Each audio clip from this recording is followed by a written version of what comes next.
अस्सलाम वालेकुम नाज़रीन, मैं हूं सिमनी और आप देख रहे हैं सिमनी ऑफिशियल यूट्यूब चैनल। नाज़रीन, इस वक्त मुल्कगीर हड़तालों का सिलसिला शुरू हो चुका है। रेड जोन को सील कर दिया गया है। मौजूदा गवर्नमेंट जो है वो काफी खतरात के अंदर जो है वो फंस चुकी है। शहबाज गवर्नमेंट के लिए काफी जो है वो टफ टाइम जो है वो आ गया है। और दूसरी तरफ आज फैसलाबाद के अंदर जमात इस्लामी की हड़ताल हो रही थी, उसी दौरान लीगी कारकुनान वहां पे पहुंच गए और वहां पर एक सूरत-ए-हाल जो है वो हाथापाई तक जो है वो पहुंच गई। क्या कुछ तफसीलात है इसके ऊपर आज के ब्लॉग के अंदर आपके साथ डिस्कस करेंगे। और दूसरी तरफ आज से कुछ ही दिन कबल इमरान खान साहब ने एक दावा किया था और दावा उन्होंने ये किया था कि मियां नवाज शरीफ अब लंदन वापस जा रहे हैं, बस बैग के अंदर कुछ जरूरी सामान डालना बाकी रह गया। और आज वाकई में कुछ ऐसी खबर आई है कि मियां नवाज शरीफ लंदन वापस जा रहे हैं। कब तक मियां साहब वापस जा रहे हैं और क्यों जा रहे हैं, ये तमाम जो तफसील है आज के ब्लॉग के अंदर आपके साथ डिस्कस की जाएगी। तो सबसे पहले बात करते हैं कि गवर्नमेंट किन मुश्किलात के अंदर अभी गिर चुकी है। एक अगर आप तो देखें कि बलोचिस्तान के अंदर ऑलरेडी दहशतगर्दी हो रही है और दहशतगर्दी का बहुत बड़ा जो है वो वाकया हुआ है। केपीके के अंदर भी दहशतगर्दी हो रही है। रोजाना की बुनियाद के ऊपर हमारे सिक्योरिटी फोर्सेस के लोगों को शहीद किया जा रहा है। और अगर देखा जाए तो पंजाब के अंदर कच्चे के डाकू जो है वो छाए हुए हैं, वो भी सिक्योरिटी इदारों के ऊपर जो वो हमले कर रहे हैं। लोगों को जो है वो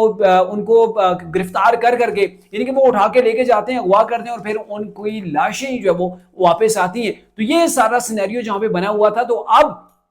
वाकई मानों के अंदर जमात इस्लामी ने जो है वो गवर्नमेंट के खिलाफ जो वो एक तहरीक का आगाज किया हुआ है। वो तहरीक ये है कि अभी जो लॉन्ग मार्च जो शुरू किया गया, जो अभी हड़तालें शुरू की हैं, मुल्कगीर हड़तालों का सिलसिला शुरू हुआ है, तो इसके अंदर कोयटा, कराची, लाहौर, फैसलाबाद, रावलपिंडी, पेशावर और दीगर जो छोटे बड़े शहर हैं तमाम के तमाम के अंदर ये हड़तालें शुरू हो गई हैं। कारोबार जो है वो ठप हो गए हैं। और अगर आपको बात करें तो ये जो हड़तालें शुरू हुई हैं तो इसकी बेसिक वजह जो बताई जा रही है जमात इस्लामी की जानब से, और इसके अंदर ताजिर बरादरी की जो है जो ताजिर बरादरी की मुख्तलिफ जो तंजीम है वो भी इसके अंदर जो है वो शामिल हो चुकी है। महंगाई के खिलाफ ये जो है वो हड़तालें हो रही हैं और साथ में बिजली के जो बिलों के अंदर इजाफी टैक्स लगाए गए, तो इसको लेके अवाम जो है वो सड़कों के ऊपर निकल गई है, जिसकी वजह से शहबाज गवर्नमेंट के लिए काफी परेशानी हो गई है। और तीसरी जानब अगर आपको बताएं तो जो यूटिलिटी स्टोर्स कारपोरेशन है, चूंकि स्टोर्स को बंद किया जा रहा है तो उसके हवाले से उन्होंने भी जो वो धरना दिया हुआ है। उनका धरना तीसरे रोज के अंदर जो वो दाखिल हो चुका है और आज उन्होंने डी चौक के अंदर जो वो ये धरना दिया हुआ है।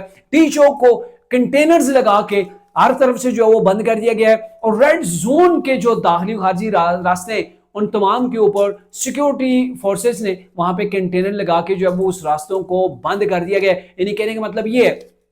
एक तरफ तो ये सारी चीजें हो रही हैं और एक तरफ अभी पाकिस्तान के अंदर फ्लड की जो है वो सिचुएशन सी भी बनी हुई है। आप देख लें कि पाकिस्तान के मुख्तलिफ इलाके हैं, चाहे आप बलोचिस्तान के अंदर देख लें, कराची के अंदर जो भी खतरात हो रहे हैं, पंजाब के भी को भी देख लें, तो जो बारिशों का सिलसिला आने वाला है तो कह सकते हैं कि गवर्नमेंट जो है वो चारों तरफ से इस वक्त गिरी हुई है। और एक पोजीशन वो है कि इमरान खान साहब की जानिब से वो गवर्नमेंट के ऊपर तनकीद की जा रही है। और अगर अभी इमरान खान साहब जेल के अंदर नहीं होते तो आप कह सकते थे कि मौजूदा जो जमात इस्लामी ने जो वो ये हड़तालों का सिलसिला शुरू किया, जिसके अंदर ताजिर बरादरी भी जो वो शामिल हो गई है, तो इमरान खान साहब रिलीज होते तो आप कह सकते थे कि इमरान खान साहब अच्छा खासा जो है वो क्राउड भी जमा कर लेते और जमात इस्लामी के स्टेज के ऊपर इमरान खान साहब पहुंच जाते। क्योंकि इमरान खान साहब को मौका चाहिए होता है, कहीं से अगर कोई क्राउड ला रहा है तो इमरान खान ने उस क्राउड को थोड़ा सा चार्ज करना है और कुछ शहरों के अंदर ऐसी एक्टिविटीज करनी थी कि इस गवर्नमेंट के लिए काफी जो मुश्किलात जो वो पैदा हो जाती। लेकिन इस वक्त गवर्नमेंट को ये एडवांटेज आता है कि इमरान खान साहब जेल के अंदर है और जेल के अंदर नहीं होते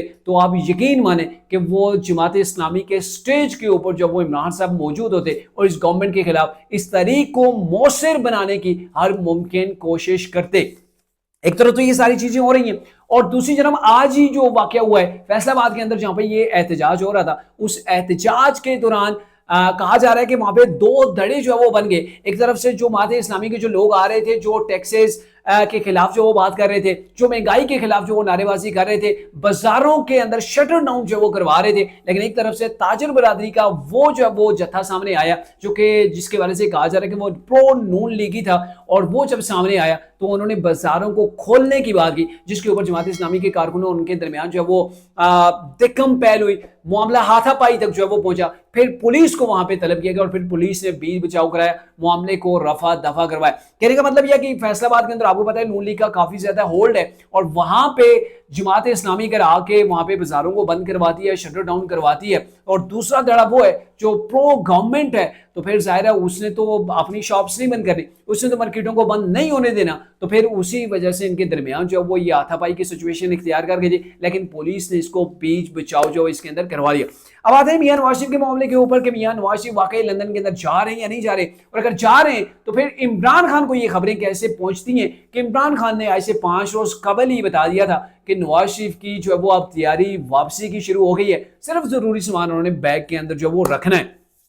मामला आज मुख्तलिफ जराए से ये खुल के सामने भी आ गया कि मियां नवाज शरीफ वाकई लंदन के अंदर वापस जा रहे हैं। उनकी वापसी की जो वजह है वो उनका मेडिकल चेकअप है जो रूटीन से वो करवा रहे हैं, क्योंकि मियां साहब वहां पे लंदन के अंदर 4 साल लगभग रहे और वहां पर ही उनका मेडिकल चलता रहे। तो अभी मियां साहब चाहते हैं कि वो अपनी औलाद से भी जाके मिले, यानी कि जो उनके बेटे हैं उनके साथ भी कुछ टाइम गुजारें। तो मियां साहब ने फिलहाल 1 महीने का लगभग 3 से 4 हफ्तों का एक प्रोग्राम जो है वो अरेंज किया है कि वो सितंबर के एंड के अंदर या अक्टूबर के पहले हफ्ते के अंदर जो है वो चले जाएंगे यहाँ से लंदन, वहां पे 1-1.5 महीना जो है वो वहां पे रहेंगे और फिर वापस आ जाएंगे। इसका पर्पस यही बताया गया कि मियां साहब एक तो बच्चों से मिलना चाहते हैं और दूसरी ये चीज बताई गई है कि मियां साहब अपना मेडिकल का जो रूटीन का उनका चेकअप है वही होगा। लेकिन तरीके साहब इसको किसी और एंगल से देख रही है कि चूंकि मियां साहब की यहाँ पे बात नहीं मानी गई, मियां साहब को प्राइम मिनिस्टर नहीं बनाया गया, हालात गवर्नमेंट के साजगार जो है वो नहीं रहे, तो मियां साहब ने पहले ही बोरी बिस्तर बांध दिया कि यहाँ से अभी जो है वो निकलने के अंदर आफियत है, इससे पहले कि दोबारा से हमें जेल के अंदर जाना पड़े। तो ये तरीके इंसाफ एक हाइप क्रिएट करना चाहती है और मियां साहब को ट्रोल करने की कोशिश करी है,